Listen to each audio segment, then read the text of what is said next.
திரு சாகுல், இன்று இந்தியா கூட்டணியினுடைய ஆலோசனை கூட்டம் டெல்லியில் நடைபெற்றிருக்கிறது. தாவேகா தேர்தல் முடிவுகளுக்கு பிறகு நடைபெறக்கூடிய முதல் கூட்டத்தின் அடிப்படையில் கூட்டணியாக இருக்கக்கூடிய தாவேகா இந்த கூட்டத்தில் பங்கேற்றிருக்கலாம் என்ற ஒரு கேள்வி, அதற்கு கொடுக்கப்பட்ட விளக்கங்கள். ஆனால் இப்போ இருக்கக்கூடிய சூழலில் பாஜகவின் மீதான அச்சத்தின் காரணமாக தான் இன்று காங்கிரஸ் கூட்டணி நடைபெற்ற இந்த ஆலோசனையில் தாவேகா பங்கேற்கவில்லை அப்படின்ற ஒரு பொதுவான குற்றச்சாட்டு முன்வைக்கப்படுகிறது. இதே அரங்கத்திலும் முன்வைக்கப்பட்டது. உங்களுடைய பார்வை என்ன திரு சாகுல்? முதல்ல அனைவருக்கும் மாலை வணக்கம். ஒரு பாரதிதாசனுடைய கவிதையோடு ஆரம்பிக்கலான் இருக்கேன். ஓடப்பராய் இருக்கும் ஏழையப்பர் உதயப்பர் ஆகிவிட்டார், ஓடப்பர் உயரப்பர் எல்லாம் மாறி ஒப்பப்பர் ஆகிவிடார், இதை நீ உணரப்பா என்று சொன்னார். இதுக்கு இந்த டிபேட்டுக்கு என்ன சம்பந்தம் கேட்காதீங்க, ரொம்ப முக்கியமா ஒரு சம்பந்தம் இருக்கு. என்ன சம்பந்தம்னா, இன்னைக்கு அங்க டெல்லியில காங்கிரஸ் நடத்தக்கூடிய இந்தியா கூட்டணி அரங்குக்கு பக்கத்துல ஒரே போஸ்டர் மயம், ஒரே குறை காங்கிரஸ் மேல. 20 ஆண்டு காலம் நாங்க முதுகுல தூக்கி சுமந்தோம், கடைசியில் எங்க முதுகுல குத்திட்டாங்கன்னு. நான் கேட்கிறேன், நீங்க முதுகுல தூக்கி சுமந்தீங்களே, உங்களை யார் சுமக்க சொன்னா? முதுகுல சுமந்த நீங்க, உங்களுக்கு கிடைச்சது என்ன? ஆட்சி அதிகாரம். சரி, யாரு முதுகுல தூக்கி சுமந்தா? இல்ல அவங்க உங்களை சுமந்தாங்களா, நீங்க அவங்களை சுமந்தீங்களா? இப்ப நீங்களே சொல்லுங்க, நான் சொல்றதை வச்சு. உங்களுக்கு கிடைச்சது ஆட்சி அதிகாரம், அவங்களுக்கு கிடைச்சது எம்எல்ஏ எம்பி பதவி. உங்களுக்கு கிடைச்சது முதலமைச்சர் பதவி, அப்புறம் மத்திய மந்திரி பதவி. அவங்களுக்கு கிடைச்சது மக்கள் நலப்பணி. இவ்வளவுதான் கிடைச்சது. உங்களுக்கு கிடைச்சது பல கோடி ரூபாய் வருவாய். உங்களுக்கு கிடைச்சது ஒரு நிரந்தரமான ஒரு இடம். அவங்களுக்கு கிடைச்சது தேய்மானம். இப்ப இதுல யார் யார தூக்கி சுமந்தா? நான் இந்த கூட்டணி இந்த அதுக்குதான் இந்த பாரதிதாசன் கவிதை சொன்னேன். என்னன்னா, நீங்கள் அதிகார பங்கீடு செஞ்சு கொடுத்தீங்கன்னா, இப்ப எல்லாருக்கும் சமமா இருந்துச்சுன்னா உங்களை மாதிரி ஈக்குவலா வந்துடக்கூடாதுங்கிறதுக்காக நீங்க தமிழ்நாட்டுல அதிகார பங்கீடு செய்யறது இல்ல. ஆனா இப்ப சவாரி பல்லக்க தூக்கிட்டு வந்தவங்களை உங்க மேல சவாரி செஞ்சாங்கன்னு நீங்க பழி போடுறீங்க. அது மட்டும் இல்ல, திரு சாகுல், அதுக்கு சில புள்ளி விவரங்களையும் சொல்றாங்கல்ல. இப்போ ஏற்கனவே மக்களவை தேர்தல்களில் காங்கிரஸ் கட்சி தனித்து நின்ற போது அவர்களுடைய வாக்கு சதவீதங்கள் 4% குறைவாகவே இருக்கு. திமுகவோடு சேர்ந்ததற்கு பிறகுதான் இத்தனை எம்பிக்கள் மக்களவைக்கு காங்கிரஸ் சார்பாக அனுப்பப்பட்டிருக்கிறார்கள். அப்படி என்றால் திமுக மீது தானே காங்கிரஸ் சவாரி செய்ததாக புரிந்து கொள்ள முடிகிறது. திரு சோமு கூட அதான் குறிப்பிட்டார் புள்ளி விவரத்தோட.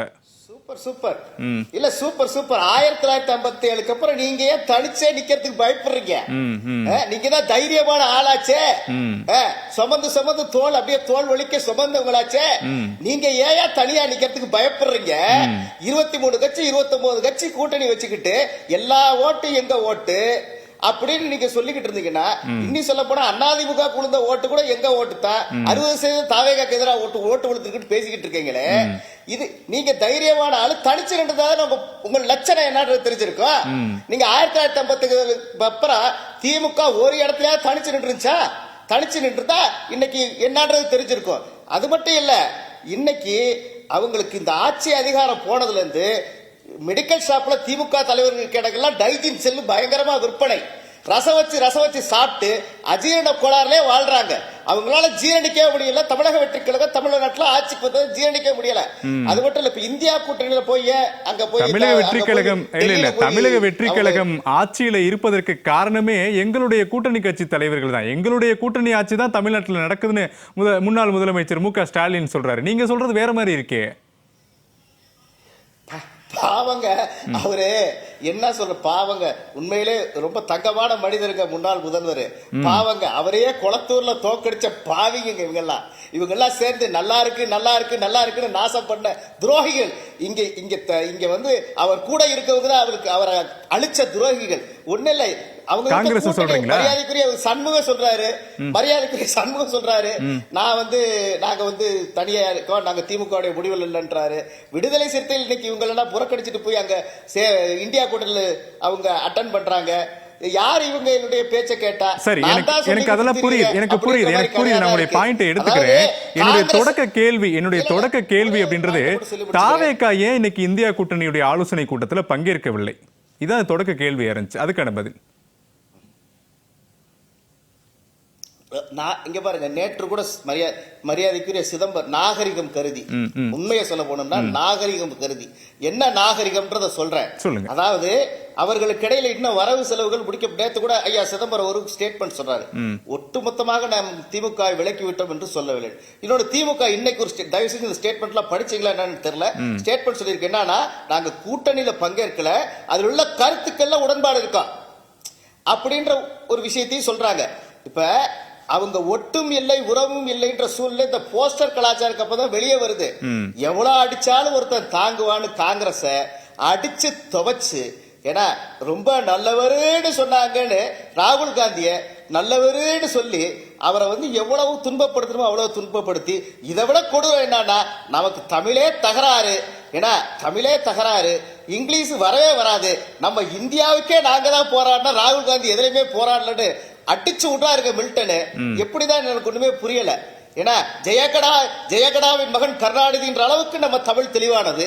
அப்படிப்பட்ட தமிழ் அறிஞர் தனிப்பட்ட விமர்சனம் வேண்டாம். ஒவ்வொரு அரசியல் கட்சியினுடைய தலைவர்களுக்கும் சில நேரங்களில் தடுமாற்றம் இருக்கும். முதலமைச்சர் விஜய்க்கும் பல விஷயங்களை சுட்டிக்காட்ட நேரிடும். அதனால தனிப்பட்டது வேண்டாம், நீங்க கருத்துக்குள்ள வந்துருங்க.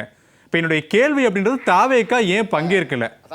எம்பிக்கள் இருக்கக்கூடிய கட்சிகளுக்கு மட்டும்தான் அழைப்புனா, இன்னைக்கு எம்பிக்கள் இல்லாத கட்சிகளும் சந்திச்சிருக்காங்க, ஆலோசனையில கலந்து கொண்டிருக்காங்க. தாவேகா ஏன் போகல? அப்ப இன்னும் காங்கிரஸ் தாவேகா கூட ஒரு முழுமையான உடன்பாடு இல்ல ரெண்டு பேருக்குமே இன்னும் சரி வரல அப்படின்னு புரிஞ்சுக்கலாமா? அதான் என் கேள்வி. சுருக்குமா நான் வரேன் உங்ககிட்ட. அருமையான கேள்வி. இங்க பாருங்க, ஆட்சி அதிகாரத்துல பங்கு கொடுத்தாச்சு. ஏன்னா 56 ஆண்டுகளுக்கு பிறகு காங்கிரஸுக்கு சரி மிகப்பெரிய இன்னைக்கு ஒரு தெம்பு வந்திருக்குது.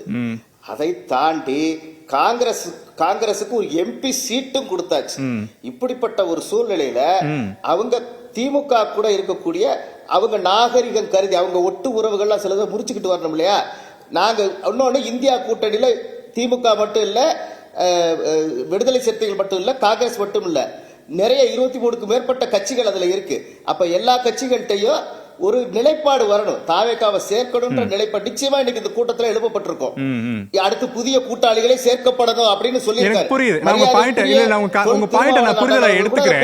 இந்தியா கூட்டணியில் இப்ப இன்னைக்கு 23 கட்சிகள் பங்கேற்றாங்க அப்படின்னா 23 கட்சிகளிடம் கேட்ட பிறகு தாவேகாவை சேர்த்துக் கொள்வார்கள் அப்படின்னு சொல்ல வரீங்க. அப்படிதானே? கரெக்ட் தானே?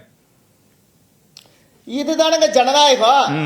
ஒரு கூட்டணி ஏற்கனவே ஒரு கூட்டணி ஃபார்ம் பண்ணி இருக்காங்க. இதுதான ஜனநாயகம். அங்க அந்த விஷயங்கள் எழுப்பப்பட்டிருக்கும். இனி நாளைக்கு தான் தெரியும் என்னென்ன விஷயங்கள் எழுப்பப்பட்டது, அங்க என்ன விவாதிக்கப்பட்டது. இது நாகரிகமான பேசலாம். திரு சாகுல் ஹமீத், உங்களுடைய நிறைவான கருத்து. நான் ஒரு விஷயத்தை தெளிவுபடுத்துறேன். அரசு ஊழியர்கள் 2 தாரம் வச்சுக்க கூடாது அப்படின்ற சட்டம் இருந்த காலகட்டத்திலே யாரோ ஒருத்தர் எங்கேயோ ஒருத்தர் 2 தாரம் வச்சு இந்த நாட்டையும் குட்டிச்சோரம் ஆகிட்டு போயிட்டாங்க. நான் அதுக்குள்ள போக விரும்பல.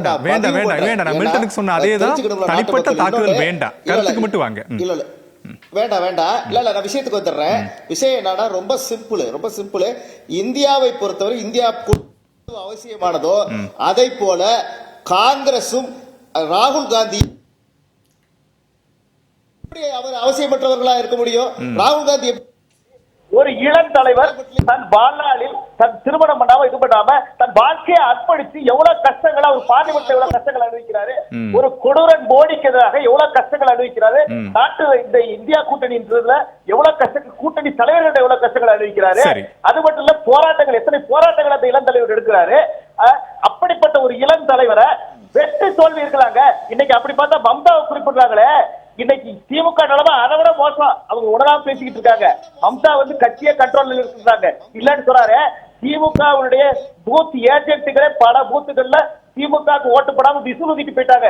இது நிதர்சனம், சத்தியம். திமுக போயிருக்க ரிப்போர்ட் நான் சொல்றேன், எனக்கு ஆதாரம் தர முடியும். அப்படி இருக்க ஒரு காலகட்டத்தில் திமுக அதை விட மோசமான இருக்கு. இன்றைக்கு நான் சொல்றேன், ராகுல் காந்தி சொல்வதற்கு யாருக்குமே தகுதி இல்லை. குறிப்பா திமுகவுக்கு தகுதியே கிடையாது. இந்த திமுகவுக்கு தகுதியே கிடையாது. இந்த நாட்டுக்கு இந்தியா கூட்டணி முக்கியம். இந்த நாட்டினுடைய தலைமைக்கு மோடியை எதிர்ப்பதற்கு வலுவான தலைவர் ராகுல் காந்தி தான். மரியாதைக்குரிய காங்கிரஸ் முன்னாள் எம்எல்ஏ மிக அழகாக பதிவு செய்தார். நான் நிறைவா எடுத்துக்கிறேன். சாகுல், நான் நிறைவா எடுத்துக்கிறேன். அதற்கு அவருக்கு நான் நன்றியை சொல்லிக் கொள்கிறேன்.